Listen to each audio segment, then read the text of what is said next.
السلام علیکم ورحمۃ اللہ وبرکاتہ۔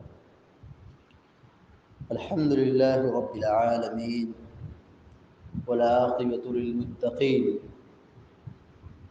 والصلاة والسلام علی اشرف الانبیاء والمرسلین نبینا محمد وعلی آلہ وصحبہ اجمعین وبعد۔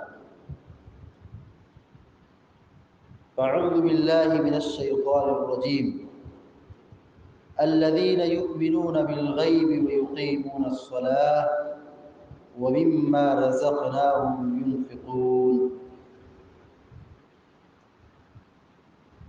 سورۃ البقرہ کی آیت نمبر 3 ابھی آپ کے سامنے تلاوت کی گئی ہے، جس کا ترجمہ یہ ہے، اللہ رب العالمین فرماتا ہے الذين يؤمنون بالغيب ويقيمون الصلاة ومما رزقناهم ينفقون۔ متقی و پرہیزگار وہ لوگ ہیں جو غیب پر ایمان رکھتے ہیں، ويقيمون الصلاة، نماز کی پابندی کرتے ہیں، نماز قائم کرتے ہیں، ومما رزقناهم ينفقون، اور ہم نے جو انہیں روزی دی ہے اسے وہ خرچ کرتے ہیں۔ اللہ رب العالمین نے یہاں پر اپنے نیک بندوں کا تذکرہ فرمایا ہے۔ متقی ہیں کون لوگ، پرہیزگار کون لوگ ہیں، جن کا یہاں اللہ تبارک و تعالی تذکرہ کر رہا ہے۔ سب سے پہلے نمبر پر اللہ رب العالمین نے متقیوں کے اوصاف کو ایمان کے متعلق بیان فرمایا ہے کہ متقی وہ لوگ ہیں جن کا ایمان اور عقیدہ درست ہے، جو غیب پر ایمان رکھتے ہیں۔ غیب کیا ہے؟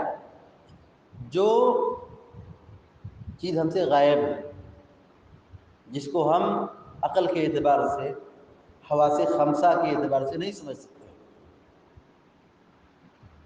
جیسے اللہ پر ایمان رکھنا، جنت و جہنم پر ایمان رکھنا، فرشتوں پر ایمان رکھنا، تقدیر پر ایمان رکھنا۔ ہم نے اس چیز کو دیکھا نہیں، ہماری آنکھ نے دیکھا نہیں، ہماری عقل میں وہ چیز آتی نہیں، لیکن یہی ایمان بالغیب، جو چیز ہم سے غائب ہے، حواس خمسہ کے ذریعے سے ہم سمجھ نہیں سکتے ہیں، اس چیز پر ایمان رکھنا پڑے گا ہم کو۔ یہ متقیوں کی پہلی صفت ہے کہ جو غیب پر ایمان رکھتے ہیں، یعنی ان کی عقل میں یہ بات تو نہیں آتی، لیکن کتاب و سنت میں موجود ہے، قرآن اور حدیث میں موجود ہے، اللہ اور اس کے رسول کا حکم ہے، تو اس کو تسلیم کرتے ہیں۔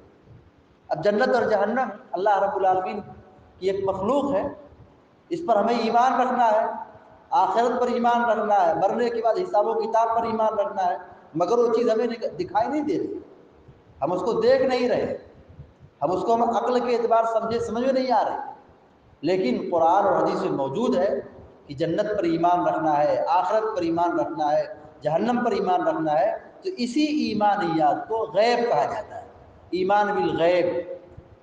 غیب پر جو لوگ ایمان رکھتے ہیں، وَيُقِيمُونَ الصَّلَاةَ، نماز کی پابندی کرتے ہیں۔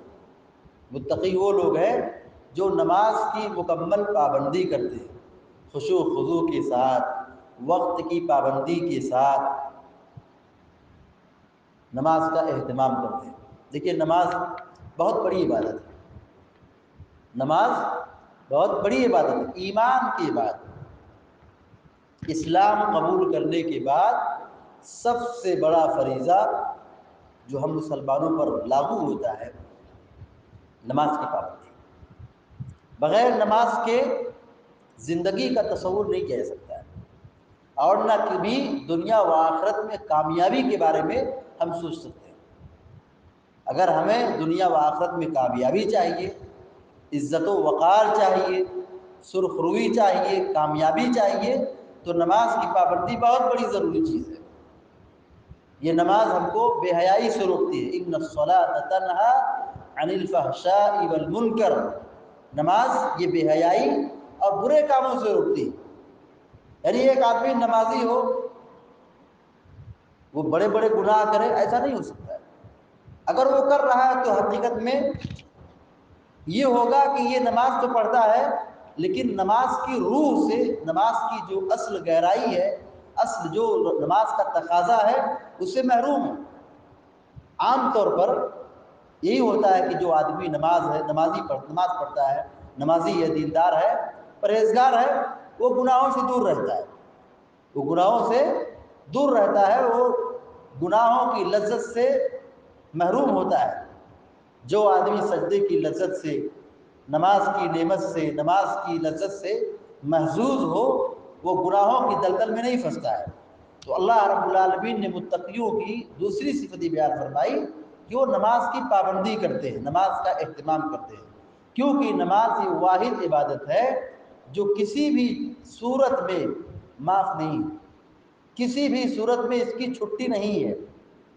نماز ہر حال میں پڑھنا ہے، جب تک آدمی کی عقل کام کر رہی ہے، جب تک آدمی بیدار ہے، جب تک آدمی سوچ سمجھ کا مالک ہے، مرتے دم تک نماز کی پابندی یہ کرنا ہے۔ اللہ رب العالمین نے آگے فرمایا وَمِمَّا رَزَقْنَاهُمْ يُنْفِقُونَ۔ متقیوں کی تیسری صفت یہ ہے کہ ہم نے انہیں جو روزی دی ہے اس سے وہ خرچ کرتے ہیں۔ نماز کے بعد اللہ تبارک و تعالیٰ نے انفاق کا تذکرہ فرمایا ہے، یعنی وہ لوگ جو اپنے مال کو خرچ کرتے ہیں، غریب مسکین بیواؤں کا خیال رکھتے ہیں، احسان کرتے ہیں۔ یہ اللہ تبارک و تعالیٰ نے مومنوں کی، متقیوں کی تیسری صفت بیان فرمائی۔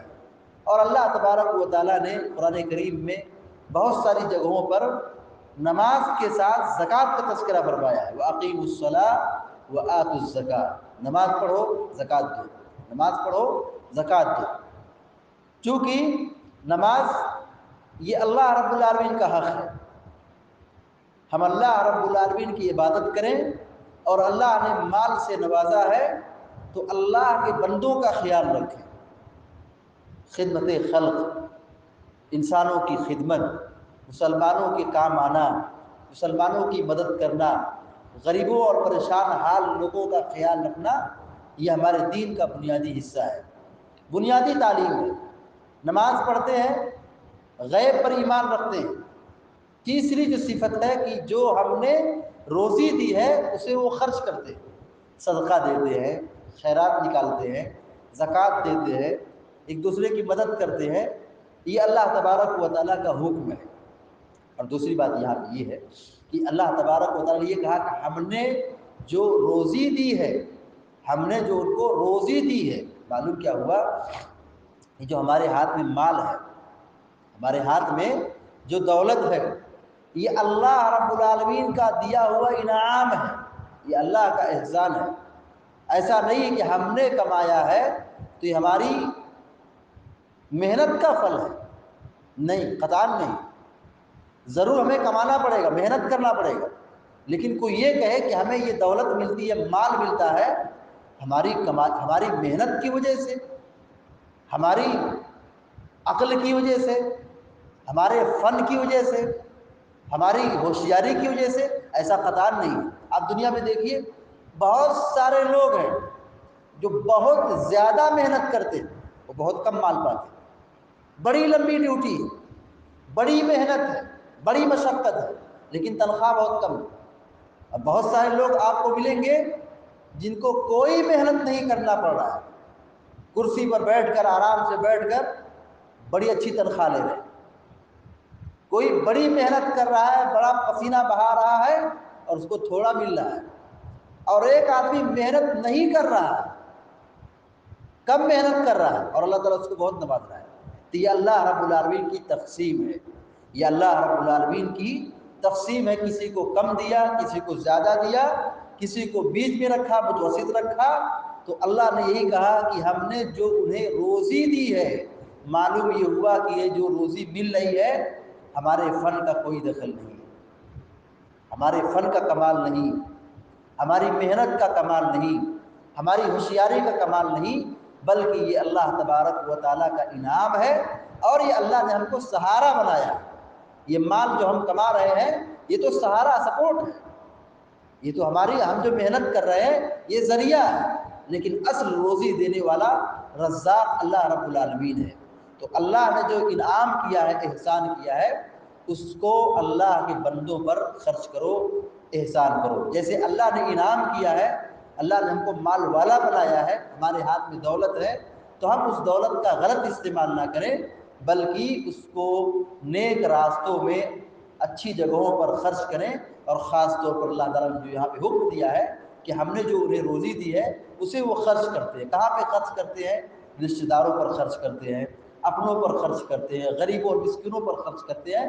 تو یہ اللہ رب العالمین کا حکم ہے۔ یہاں پہ 3 باتیں بیان کی گئی ہیں متقیوں کے اوصاف میں، کہ پہلا وصف یہ ہے کہ وہ ایمان رکھتے ہیں، دوسرا وصف ہے کہ وہ نماز کی حفاظت کرتے ہیں، نماز کی پابندی کرتے ہیں، تیسرا وصف یہ ہے کہ وہ اللہ کی دی ہوئی نعمت کا، مال کا صحیح استعمال کرتے ہیں، صحیح جگہوں پر خرچ کرتے ہیں۔ اللہ تعالی ہم سب کو نیک عمل کی توفیق عطا فرمائے، آمین یا رب العالمین۔ اقول قولی ھذا واستغفر اللہ لی ولکم ولسائر المسلمین فاستغفروہ انہ هو الغفور الرحیم، وصلی اللہ علی نبینا محمد وسلم تسلیما کثیرا۔